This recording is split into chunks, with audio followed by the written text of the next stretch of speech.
Well, what you doing? I was thinking of the same thing about this one. So I'm curious just because obviously I have yeah.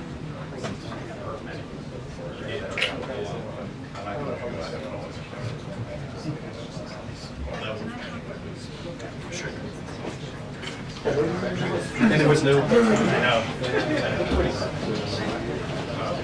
That's first.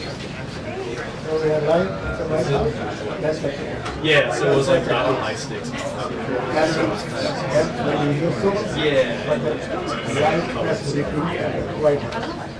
Once again, because they want to live their life, the White House waiting for the White House to say government. That report is possible. White House.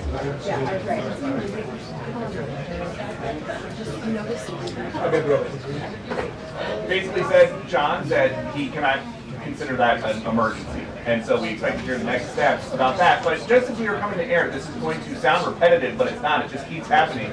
Another federal judge here in Washington, D.C. struck down, or at least blocked, some of the executive orders related to tariffs and China that President Trump signed around Liberation Day.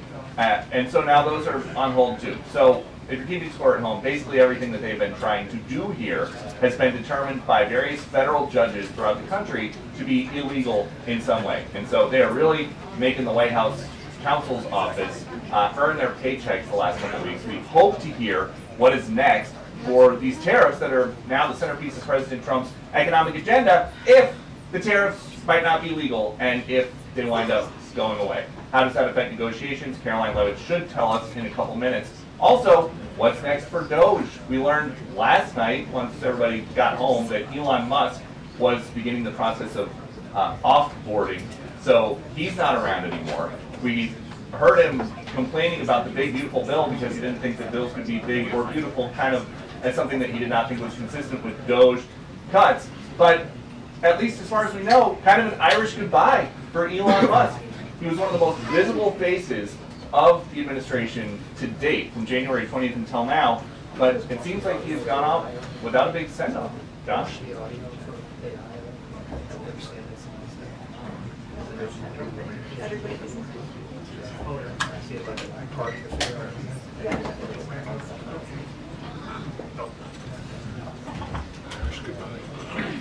Thank you.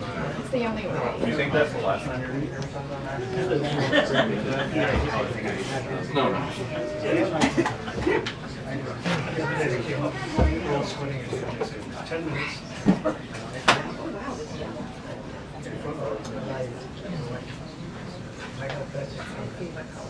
Is it too bright? No.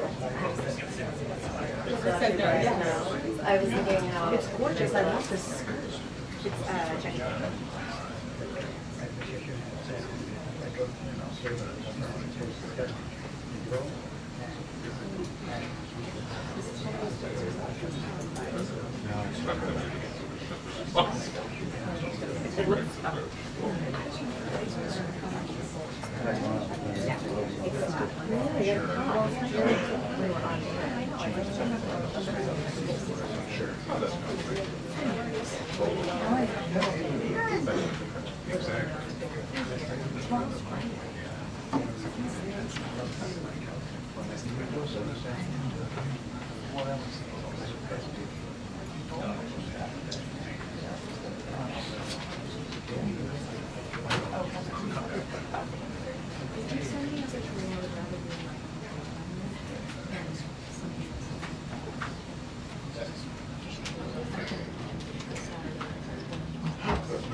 Oh no! Now you're telling me? Yeah. I mean, New Jersey.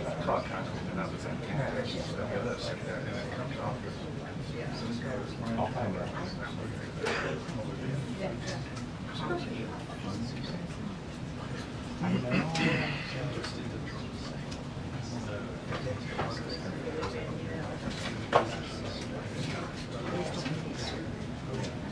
Oh well, too late for that. That's fine. I mean- It's- Because I'm sure that's Not today yet, but I'm just haven't here publicly.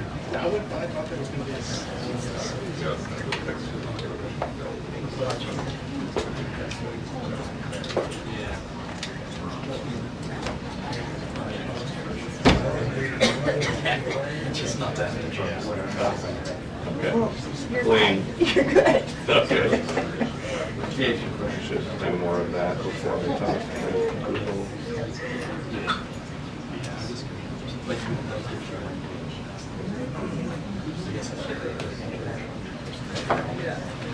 Yeah, that's all I did.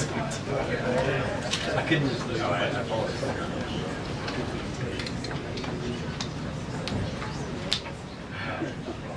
Yeah, mine's.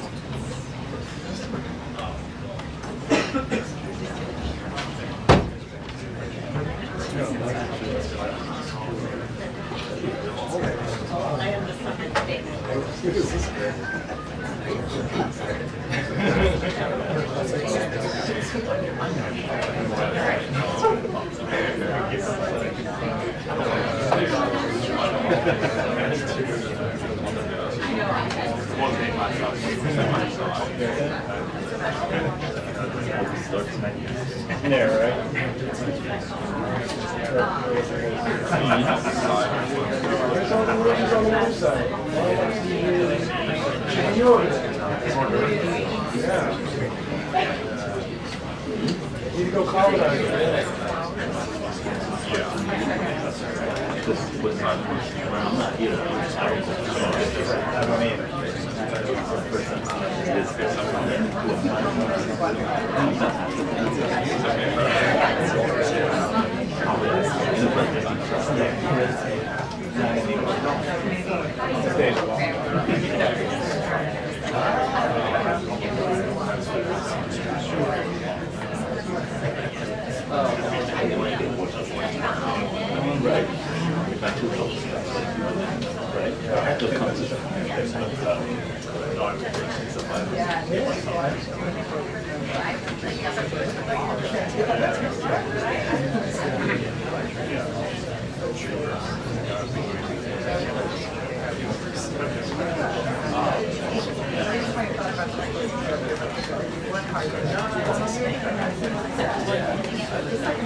Hey, did you see my text? Of course, oh, the same one? Oh, okay. Did you look through the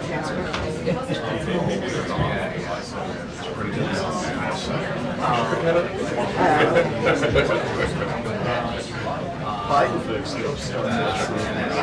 Yeah, sometimes it's this is actually relatively.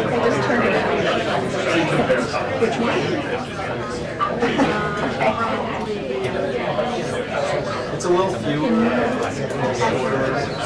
I mean, I don't know. Part of it's Trump speaks. Well,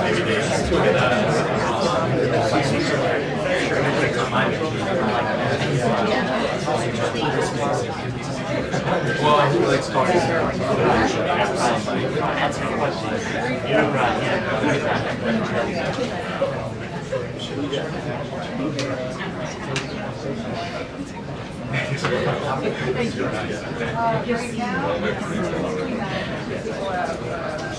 So I just for the.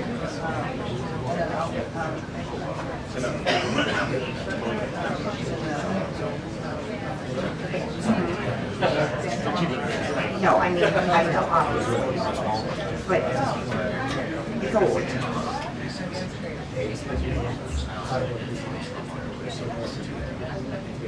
Yeah, okay.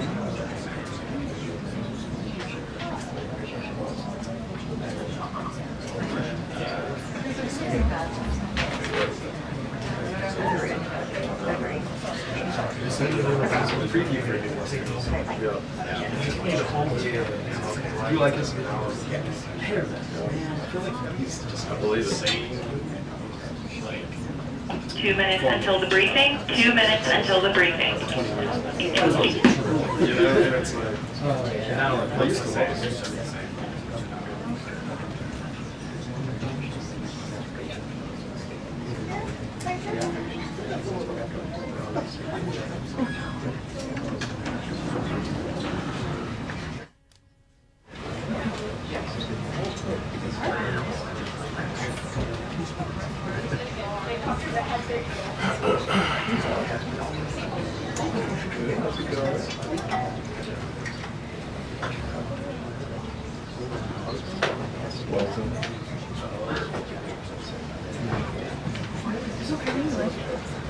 Great.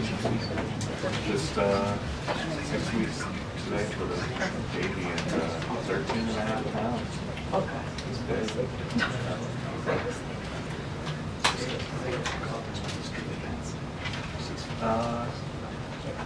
Well, I can't really say that my son's so hard.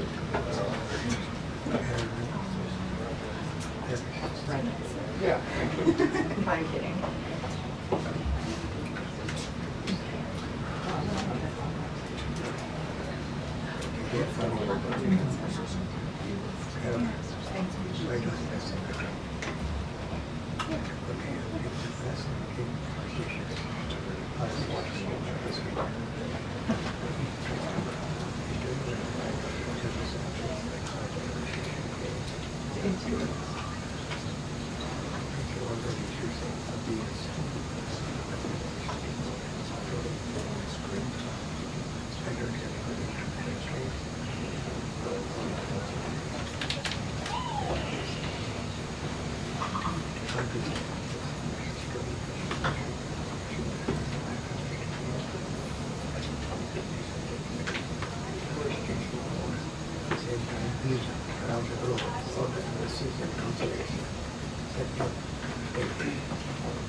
That's it.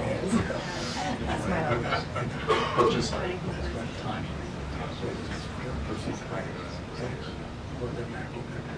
That's a lot.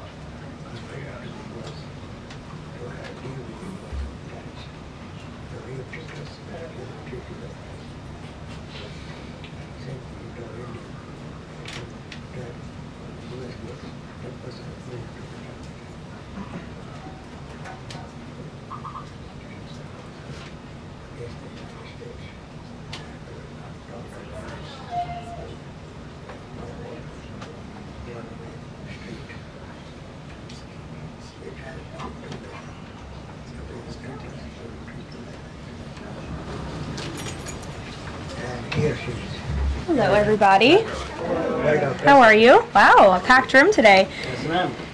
Last night, the Trump administration faced another example of judicial overreach. Using his full and proper legal authority, President Trump imposed universal tariffs and reciprocal tariffs on Liberation Day to address the extraordinary threat to our national security and economy posed by large and persistent annual U.S. goods trade deficits. The United States has run a trade deficit of goods every year since 1975. In 2024, our trade deficit in goods exceeded $1 trillion. Everybody agrees this is unacceptable. President Trump is delivering on his promise to fix this problem, and he has taken a long overdue and much needed bold stance for American workers after decades of our manufacturing base being hollowed out. The president's rationale for imposing these powerful tariffs was legally sound and grounded in common sense. President Trump correctly believes that America cannot function safely long-term if we are unable to scale advanced domestic manufacturing capacity, have our own secure critical supply chains, and our defense industrial base is dependent on foreign adversaries. 3 judges of the U.S. Court of International Trade disagreed and brazenly abused their judicial power to usurp the authority of President Trump to stop him from carrying out the mandate that the American people gave him. These judges failed to acknowledge that the President of the United States has core foreign affairs powers and authority given to him by Congress to protect the United States economy and national security. Congress had created the National Emergency Act to provide the congressional framework to strike down improper IEEPA use, and any questions over whether President Trump improperly imposed these IEEPA tariffs were already adjudicated in Congress following Liberation Day. Congress firmly rejected an effort led by Senator Rand Paul and Democrats to terminate the president's reciprocal tariffs. The courts should have no role here. There is a troubling and dangerous trend of unelected judges inserting themselves into the presidential decision-making process. America cannot function if President Trump, or any other president for that matter, has their sensitive diplomatic or trade negotiations railroaded by activist judges. President Trump is in the process of rebalancing America's trading agreements with the entire world, bringing tens of billions of dollars in tariff revenues to our country, and finally ending the United States of America from being ripped off. These judges are threatening to undermine the credibility of the United States on the world stage. The administration has already filed an emergency motion for a stay pending appeal and an immediate administrative stay to strike down this egregious decision. But ultimately, the Supreme Court must put an end to this for the sake of our Constitution and our country. With Congress returning next week, it's critical that Senate Republicans maintain the momentum and quickly pass the One Big Beautiful Bill. The One Big Beautiful Bill will truly make America safe and prosperous. The One Big Beautiful Bill includes the largest border security investment ever. That's why the law enforcement groups are lining up to encourage its swift passage. The National Fraternal Order of Police, the largest police union in the country, just endorsed key provisions of the bill. The FOP president announced their strong support, saying the One Big Beautiful Bill Act is more than legislation. It is a promise kept to the public safety officers across the country and a bold step toward an economy that respects, rewards, and uplifts the people who keep it safe.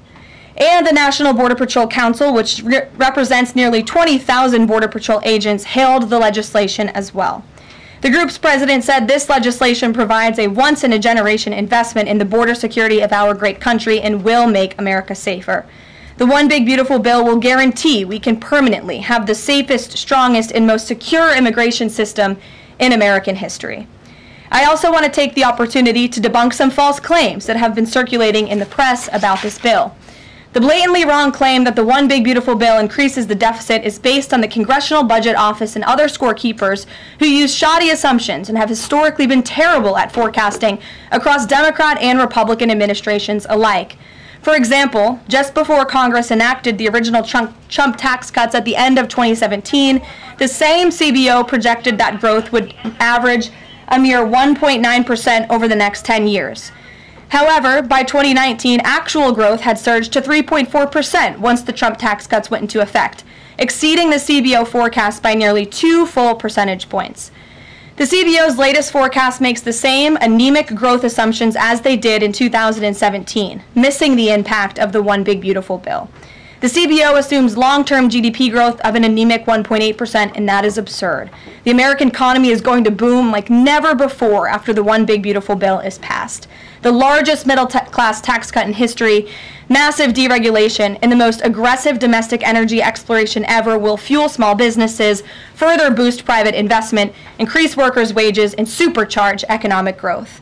The Council of Economic Advisors has factored in the effects of all these pro-growth policies and estimated in their own analysis that growth will average 3% in the long run after the One Big Beautiful Bill is passed, which is nearly double the ridiculous CBO projection.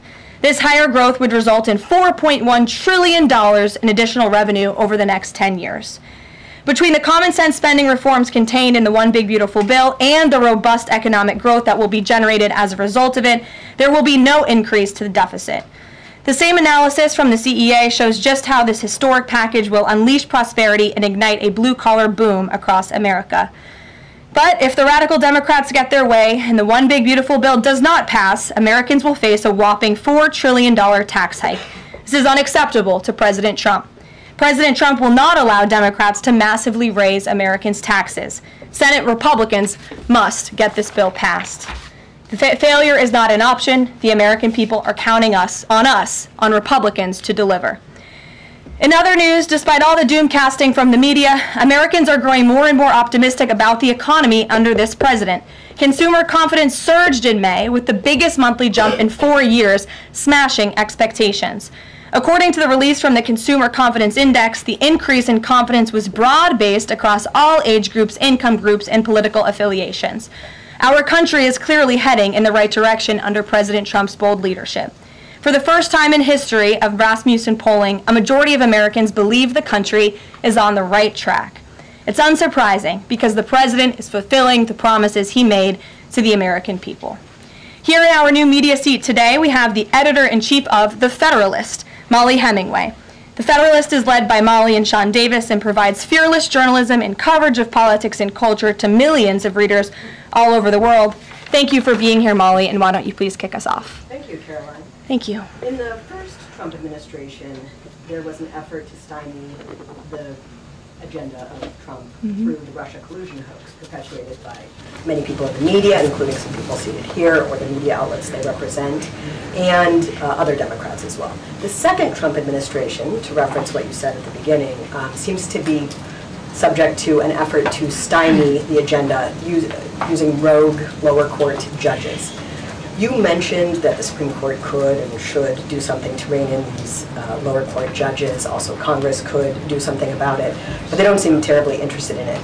It also seems there's not much of an actual coordinated effort from this White House to take and tackle this effort from judges, Democrats and other people using these judges to stymie the agenda.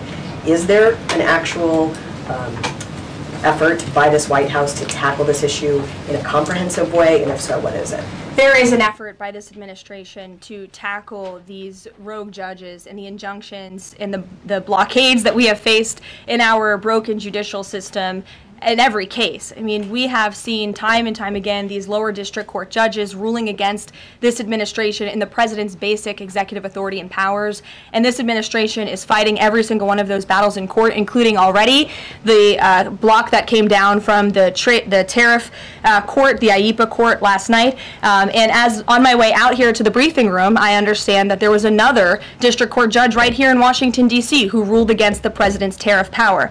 And I will get to the heart of your question, and I'm glad that we are addressing this in the room today, because nationwide injunctions ordered against the first Trump administration, Trump 1.0, account for more than half of the injunctions issued in this country since 1963.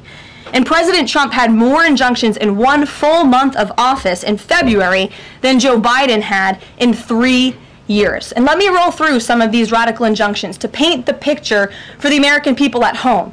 These are not just talking points. These are real judges in the court of law who are trying to block the president's power and the policies that he was elected to enact. For example, a court ordered the Trump administration to return already deported terrorist aliens back to the United States. A court has ruled the Trump administration can't even temporarily pause our refugee programs. Courts prohibited the Trump administration from eliminating federal funding for child transgender surgery and mutilation, a practice that the American people overwhelmingly reject. A court also held that the Trump administration could not ban people experiencing gender dysphoria or mental health issues from serving in the military. Ridiculous. Courts prohibited the removal of transgender women from women's prisons despite potential physical harm to real women in those prisons, biological women. A Northern District of California judge issued an absurd ruling that the president cannot fire people within the executive branch without Congress passing a bill, even though Congress has expressly authorized the president through the Office of Personnel Management to authorize reductions in force across agencies. A court also ordered the Trump administration to rehire thousands of already fired employees in several cases. A federal judge blocked the Trump administration from defunding the Department of Education, another signature campaign promise that this president has the power to implement. Courts ordered the Trump administration could not eliminate funding for illegal DEI programs, hence the word illegal. These are illegal programs to begin with, and now the courts are trying to say this president can't roll them back. And a district court judge prohibited the president from issuing any categorical funding freezes. And then another court ordered on top of that the administration makes $2 billion of payments in 36 hours. These are just a few of the ridiculous orders that we have seen from lower district court judges every day, and we hope that the Supreme Court will weigh in and rein them in. But White House advisor Stephen Miller says it's judicial tyranny. Some people are calling it a judicial coup. You're saying you're responding to each and every one of these actions, efforts by these judges to delay or thwart the implementation of the agenda. But is there going to be anything more than that, or is it just going to let this operation continue, even though it could delay everything for years until the presidency is over? The administration is operating under the directive given to from the president that we need to comply with the court's orders. He's made that very clear, but we're going to fight them in court, and we're going to win on the merits of these cases because we know we are acting within the president's legal and executive authorities. And thanks for being here. Gabe. Thank you, Caroline.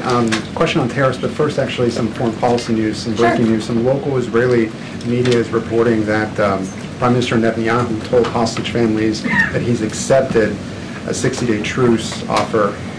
So can you confirm, have Israel and Hamas agreed to a truce? I can confirm that Special Envoy Witkoff and the president submitted a ceasefire proposal to Hamas that Israel backed and supported. Israel signed off on this proposal before it was sent to Hamas. I can also confirm that those discussions are continuing, and we hope that a ceasefire in Gaza will take place so we can return all of the hostages home, and that's been a priority from this administration from the beginning. I won't comment further as we are in the midst of this right now. So to be clear, you don't know if Hamas has accepted it yet? Not to my knowledge, but certainly if that becomes the case and this ceasefire goes into effect, you'll hear it directly from myself, the president, or Special Envoy Witkoff. On tariffs, Kevin Hassett earlier this morning, he brushed off a legal ruling, called it a hiccup, and he said that trade deal negotiations would continue. Why would other countries continue these trade deal negotiations given the ruling? Because other countries around the world have faith in the negotiator-in-chief, President Donald J. Trump. And they also probably see how ridiculous this ruling is, and they understand that the administration is going to win, and we intend to win. We already filed an emergency appeal. We expect to fight this battle all the way to the Supreme Court.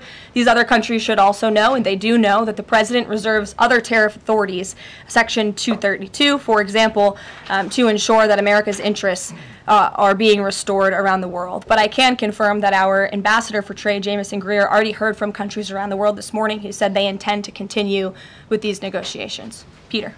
Thank you, Caroline. So many of the president's plans right now are being blocked by courts. If the courts are going to be the ones who are shaping policy, does the president wish he would have just become a judge instead?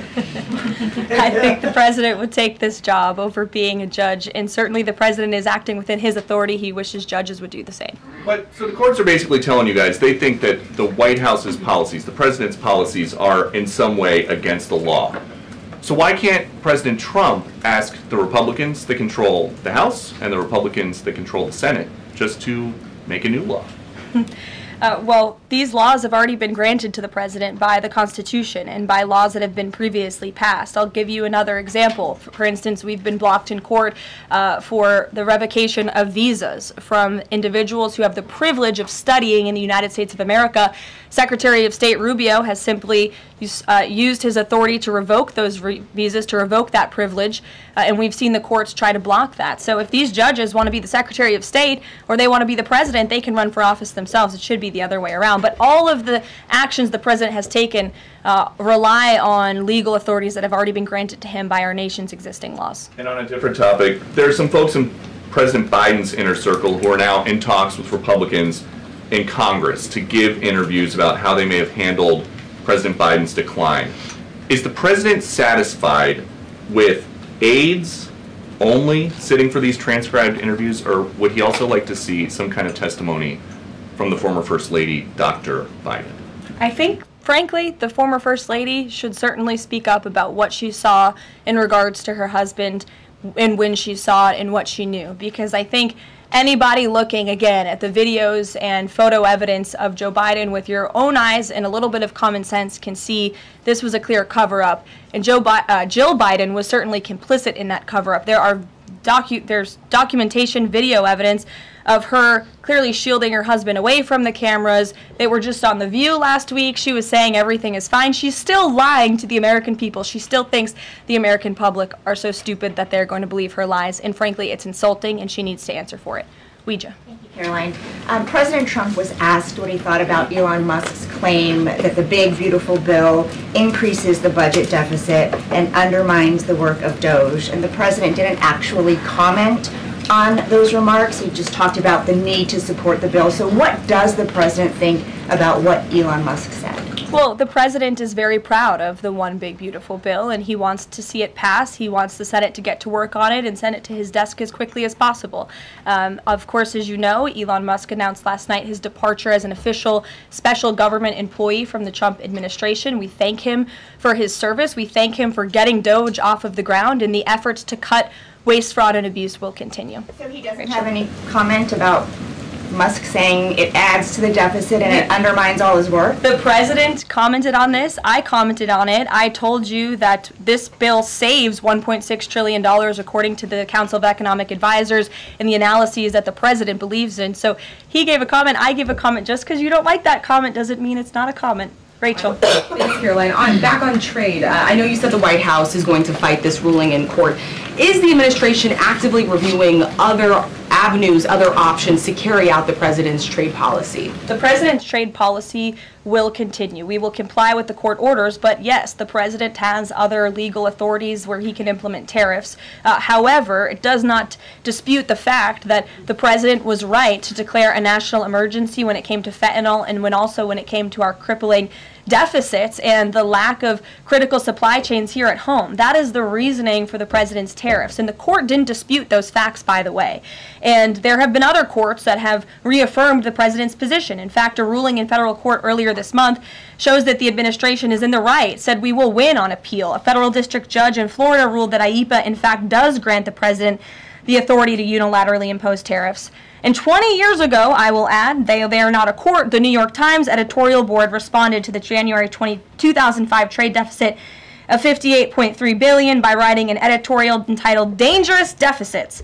And since then, our trade deficit has more than doubled. The U.S. trade deficit in January totaled a whopping $131.4 billion. So people on both sides of the aisle, pundits, lawyers, legal scholars, politicians have all agreed that it is a national emergency, our trade deficits and our lack of critical supply chains here at home. It's just President Trump was the first president to actually act on it, to restore that wealth and that prosperity to the United States of America. And it's very unfortunate that the courts are now blocking his attempts to do that. Has the administration then reached the point where you are actually asking your economic advisors to start reviewing other avenues to implement the president's trade policy, or do you want to just see this legal process take place for now? We can walk and chew gum at the same time. We are doing both. Josh. The Fed says the president met with the Fed chair earlier today. I'm wondering if you can give us any readout of that meeting. The Fed also says that they discussed the economy. I imagine the president might have shared views on rates as well, but what can you share with us? I can share with you that we saw, the president and I both saw the statement that the Fed put out after the meeting. That statement is correct. However, the president did say that he believes the Fed chair is making a mistake by not lowering interest rates, which is putting us at an economic disadvantage to China and other countries. And the president's been very vocal about that, both publicly and now I can reveal privately as well. Did he speak at all about his plans for that position, but whether he would seek to move Jay Powell out of that position or keep him in until his term ends? No. Okay. Ask very quickly on the tariff question. You mentioned Section 232 earlier. Are you suggesting that you might sort of speed up some of the existing 232 investigations? Or are you talking potentially using 232 as a replacement power if this ruling doesn't go your way? Of course, you hope it does. I'm not suggesting that. I'm just simply stating the fact that the president has other legal authorities he can use to implement tariffs, and the administration is willing to use those. As you know, we already have applied Section 232 tariffs on specific industries. Thank you. Yep, thank you. President Trump said that he needed 1.5 to 2 weeks to determine whether or not he believed Vladimir Putin wanted peace. He has been in office now for 4 months. What does he believe is going to happen in the next 1.5 to 2 weeks that would change his opinion?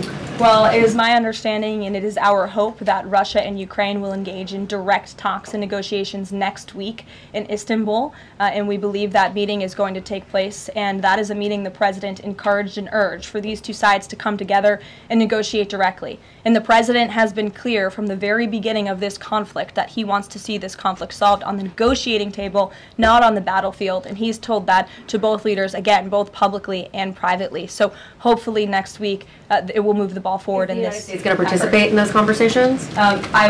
We will let you know if the president plans to send a representative. I'm not tracking that at this time. Kelly in the back. Thanks, Caroline. Sure.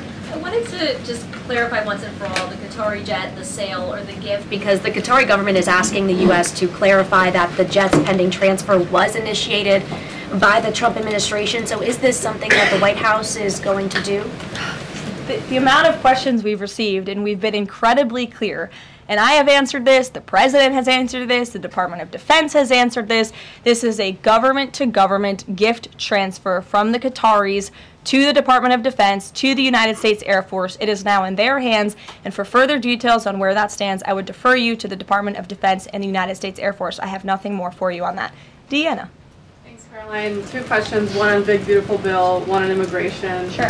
Yesterday, Trump said, we'll be negotiating that bill, and I'm not happy about certain aspects of it, but I'm thrilled by other aspects of it. Wondering if you could, share any specifics on that. And in immigration, do you know how many illegal migrants have taken Trump's voucher program so far and have deported themselves? I believe it's in the thousands of those who have chosen the easier route of self-deportation, and we certainly encourage all illegal aliens who are present within our homeland to take that option. It's a much more pleasant option than being deported, and we will deport you if you're here illegally. That's our intention. As for the first question, what the president was speaking about is how this is a great bill. However, it has come as a result of a hard negotiation. It's difficult to get things done on Capitol Hill, but thanks to President Trump, this bill is moving in the right direction, and thanks to House Republicans and the leadership over there as well, who did a great job mediating both sides of the caucus to move this bill to the Senate. And now the president, again, has told his friends on the Senate side and is already engaged in those conversations to get that bill back to his desk as soon as possible. Sure. Thank you. Has this administration been briefed about the incident that happened in Gaza on Tuesday during the rollout of the Gaza Humanitarian Foundation distribution of aid to Palestinians there? And should there be a ceasefire, will this administration continue to rely on this foundation for the distribution of aid to civilians? Are you referring, what incident are you referring to? Tuesday, when the aid was rolled out to Gaza for the first time in many months, and meals and food was given to hungry people thanks to President Trump. Yes, we were briefed on that plan. The president was the reason that that aid went into Gaza, and he got the Israelis to support that plan. And I would add that the previous administration rejected such a plan to ensure that these starving and devastated people in the Gaza Strip were given humanitarian aid and assistance. And it was the previous administration that tried to build this pier, if you all remember it. It was brought to my attention this morning, and I thought that's a good point. Why don't I bring that up? Because there's been so much criticism. In fact, it was on the front page of a newspaper this morning about the criticism for this president having a humanitarian heart and giving people badly needed food and supplies. Nobody wanted to talk about how the previous administration failed in that endeavor. They built this pier that cost $230 million. It lasted about 20 days, and more than 60 U.S. service members were injured, as a part of this floating aid pier that did nothing for the people of Gaza. The president is opening up his humanitarian heart to get aid into the region while his team simultaneously negotiates a ceasefire and the return of all hostages. We are moving the ball forward in a positive direction for all people. The president wants to see peace for all people. Jasmine. Thanks so much, Caroline. A Notice investigation found that the Hallmark Maha Commission report that was released last week cites studies that appear to not exist. We know that because in part we reached out to some of the listed authors who said that they didn't write the studies cited. So I want to ask, does the White House have confidence that the information coming from HHS can be trusted? Yes, we have complete confidence in Secretary Kennedy and his team at HHS. I understand there were some formatting issues with the Maha report that are being addressed, and the report will be updated, but it does not negate the substance of the report, which, as you know, is one of the most transformative health reports that has ever been released by the federal government and is backed on good science that has never been recognized by the federal government. And a quick follow-up, can you talk about what tools or research goes into production of these kinds of reports? For instance, is it AI that's used to put together these reports now? I can't speak to that. I would defer you to the Department of Health and Human Services. What I know is just what I told you. Lindsay. Many small businesses that we've talked to since the tariffs have been in place have said what would really help them is a long-term plan so that they can catch up. In light of what's happened now, this trade war with the courts, how will that impact this 90-day window? Will you guys be adjusting that? And how can you help relieve some of these small businesses? Well, I would say nobody understands the needs of business owners, and nobody has the backs of our small business community more than President Donald J. Trump. He believes, I've heard him talk about this with small business owners himself, that small businesses are truly the backbone of our American economy. And that's why the president is supporting the One Big Beautiful Bill. So for those you spoke to who are asking for a long-term plan, big tax cuts are coming their way. No tax on tips, no tax on overtime for their workers, more money in their pockets.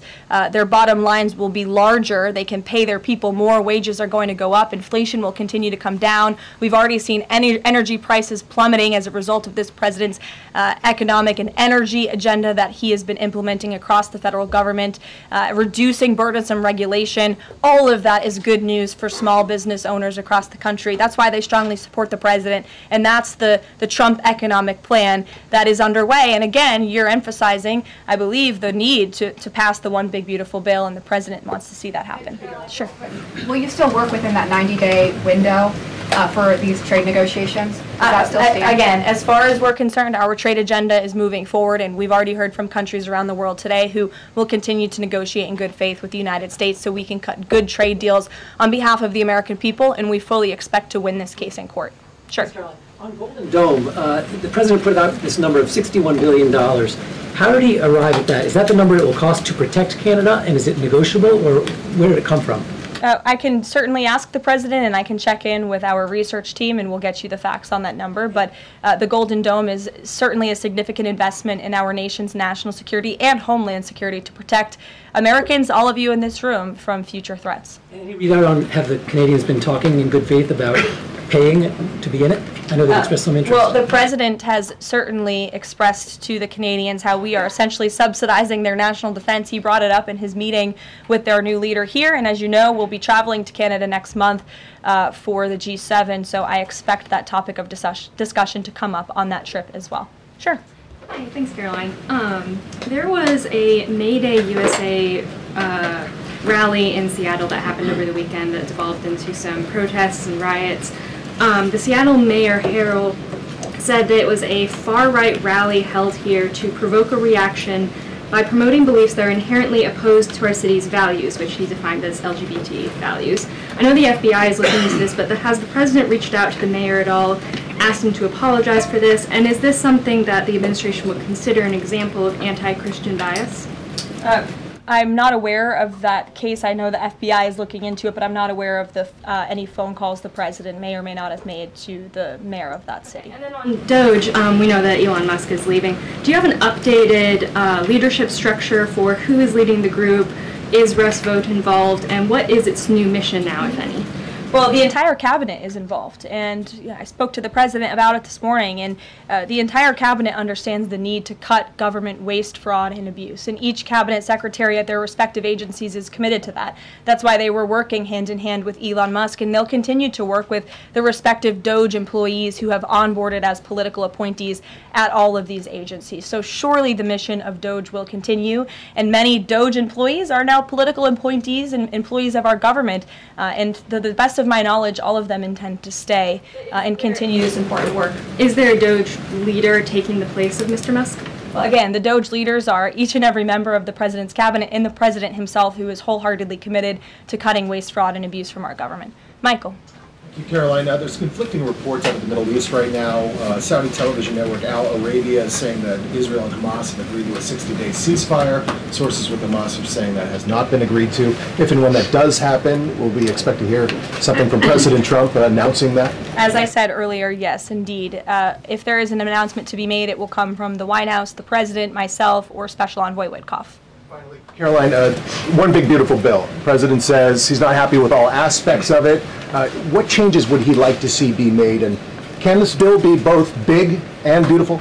It is a one big beautiful bill, as the name rings true, and the president, as I said, is currently working with his friends in the Senate who have some recommendations for the bill. Those negotiations and discussions are continuing, but the president's ultimate priority is to get this bill back to his desk for signature. And the president's priorities in this bill are non-negotiable in terms of the tax priorities he wants to see and the large tax cuts in the border investments that are currently in this bill. He is not going to allow them to go away for the American people. Sure, go ahead. Yes, I wanted to ask you about, has the president spoken to any of these foreign leaders about these agreements that have been reached, specifically the case of the United Kingdom that already has an agreement in place after this decision of the court in New York? Has the president talked to foreign leaders about what? About the court decision in New York. Which court decision in New York? The trade court. Oh, the trade court decision. He did speak to the leader of Japan this morning, and he said that was a very good call and a good discussion. And as I said, the president's cabinet, Secretary Lutnick, Secretary Bessent, and Ambassador Jameson Greer have all been in touch with their counterparts in countries around the world to let them know the United States will still be at the negotiating table, and we still expect countries around the world to treat us fairly. Again, I will just close by saying that how ridiculous it is that we've been ripped off, our middle class has been hollowed out, our manufacturing base has left and gone overseas, jobs have been offshored, and now no court did anything about that. No court did anything about hundreds of thousands of people being put out of work, about thousands of factories being closed down, about our deficits going to dangerous levels, as the New York Times has said. But now a court is trying to stop a president from trying to correct those wrongs of the past. And this administration will continue to do that. It's a promise the president made to the American people, and it's a promise they elected him on. We will win this battle in court, and the president will implement his America First trade policies. Thank you, everyone. Is the U.S. Steel situation tomorrow to speak? I can tell you the president greatly looks forward to going to Pittsburgh, Pennsylvania, where he will discuss this historic deal and discuss American jobs and American steel, and we hope to see you all there. Thanks, guys. Thanks, Caroline.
Oh, is he coming back?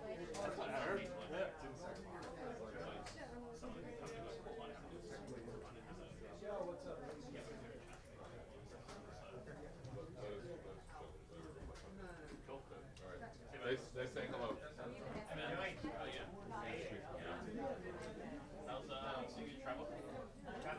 Oh, yeah.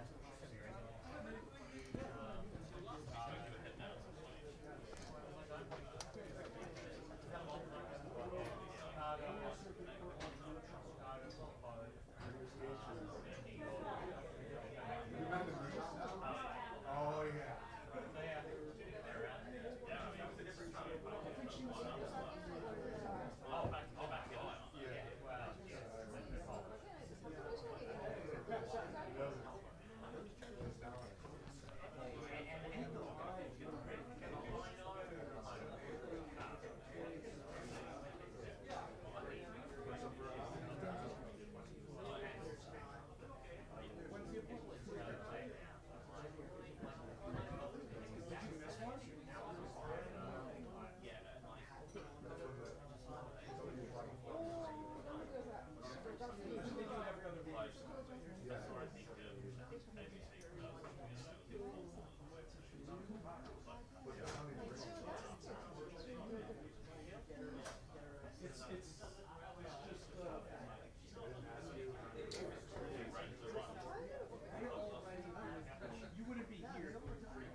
Das ist ein Problem, was das Weiße Haus erkannt hat und deswegen hat Trumps Sprecherin Caroline Levitt heute sehr aggressiv eine Ansage gemacht.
It shouldn't have been. It was supposed to be out today. No, not that. They might be coming. They might be. Yeah. This is just humiliating. Andrew.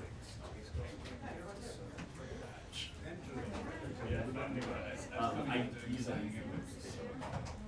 This humiliation. This is so humiliating. Every time there is a press briefing, we have to do this. There's some little kids in the classroom. I want to speak with respect. I don't want to speak like you're giving me some favor, like I'm begging for it. Come on, have some just respect. Have a seat. Thank you so much. Yeah, just respect. That's all we ask for. You know how much respect we need. Have a seat.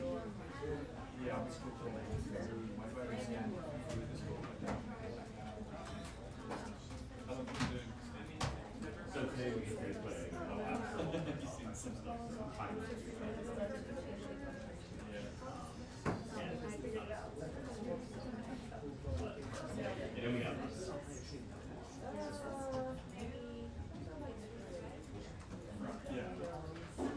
I told you the seatings will be empty, right, 2 months ago? You said that this is going to be dead. All the 4 seats are empty. I told you that. That's why I'm saying respect the old journalists, but we don't get this play here because of like playing in the playground. Just treat us with respect. Come on, you. I mean, that's all I ask. That's all I ask. Respect. Have I ever disrespected you? It's annoying. It's annoying.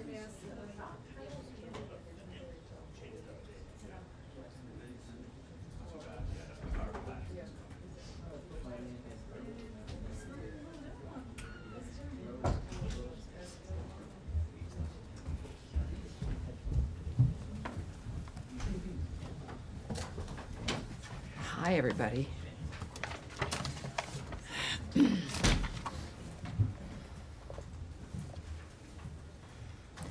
intended to come out a little bit early, anticipating our friend Caroline closing. Hi, Tommy. Just wanted to make sure your badge. I apologize. Oh, my God, my badge. It's like I'll never be able to function without my badge from this point forward. Thank you, sir. Thank you. All right, I feel so unofficial now. All righty. Yes, so our friend Caroline briefed today, which was terrific, and so here we are. Thank you, everybody. For everyone watching at home, welcome aboard. I appreciate it. We know that many streaming options. We know C-SPAN carries us live as well, and it's great to see all of you here. Do have a couple of announcements here right at the top. Today, the State Department notified Congress on our reorganization plan to build an America First State Department capable of meeting the challenges of the 21st century. The Secretary issued a statement on the notification as he said, over the past quarter century, the domestic operations of the State Department have grown exponentially, resulting in more bureaucracy, higher costs, and fewer results for the American people. Since my first day as Secretary, I've said that this department must move at the speed of relevancy, and in April announced a broad reorganization of the department to better achieve that goal. Today, we took the next step in that process by notifying Congress of how we plan to do that. Further, he said the plan submitted to Congress was the result of thoughtful and deliberative work by senior department leadership. We have taken into account feedback from lawmakers, bureaus, and long-serving employees. The reorganization plan will result in a more agile department, better equipped to promote America's interests and keep Americans safe across the world. In addition, Over the last few days, Secretary Rubio has announced new visa policies that put America first. I'm sure none of you have any questions about those. The State Department is determined to protect Americans' right to free speech and to counter the malign influence and actions of the Chinese Communist Party. The bottom line, we are using and will continue to use every tool in our tool chest to make sure that we know who it is who wants to come into this country and if they should be allowed to come in. Every sovereign nation has a right to secure its borders and to make sure they know who is in their nation and if they are safe to be here. And finally, Secretary Rubio met with the North Macedonian Minister of Foreign Affairs today and his delegation. I had the pleasure of being at that meeting as well. The meeting underscored the strong relationship between the United States and North Macedonia and highlighted mutual interests in regional stability, economic cooperation, and NATO. They explored opportunities to expand the economic collaboration, which would include energy, trade, and investment. A fabulous delegation. It was a pleasure to meet them. And now it's a pleasure to see you guys again, even though I've met most of you, maybe not all of you, taking your question. Matt? Yes. I know you've got a few things on your mind. Well, yes. So I assume you were being